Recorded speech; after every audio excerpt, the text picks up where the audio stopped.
Mheshimiwa Spika, Mungu ametujalia tumeletwa katika jumba hili, bunge hili, kujadili, kutunga sheria, lakini hatutungi sheria ambazo zitatulinda pia sisi tukitoka, maana hakuna mtu atakayeishi hapa milele.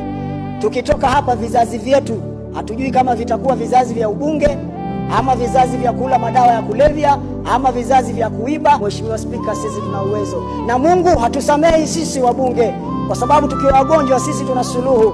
Sisi tunaenda katika mahospitali ya kifahari, tunapanda ndege na kwenda Ulaya kutafuta matibabu, lakini Mungu anaturegesha katika majeneza na masanduku hadi nchini Kenya. Kisha tunaanza kupiga kelele na kusema ya kwamba vipi mbunge fulani aliweza kupelekwa nje aende apate matibabu, amerudi akiwa maiti.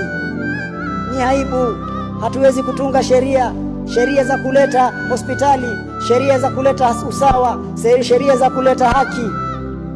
Leo sisi tunasikia uchungu mmoja wetu akituondokea, kwa sababu ametuondokea. Tumejaribu kila tuwelazo, tumetumia pesa, tumemwanza na Nairobi Hospital, tumemwanza na Aga Khan, tumempandisha ndege, ameenda Uingereza, ameenda Marekani, lakini hivyo hivyo amerudi akiwa maiti ndani ya sanduku.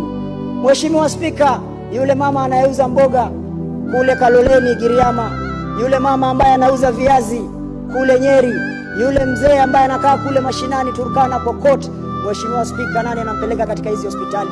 Nani anamkatia nauli ya kupanda ndege na kwenda Ulaya? Mheshimiwa Spika, hakuna atakayefanya hiyo, Mheshimiwa Spika, kuhakikisha ya kwamba watu hawa hawatapata haya matatizo. Mheshimiwa Spika, ni sisi wabunge wote kwa kauli moja tukubaliane ya kwamba hii ina umuhimu zaidi. Hii ni ya Wakenya 80% ambao hawana huduma za afya. Leo Kenya miaka 55 mama anajifungua ndani ya nyumba. Jamani, hatuoni haya?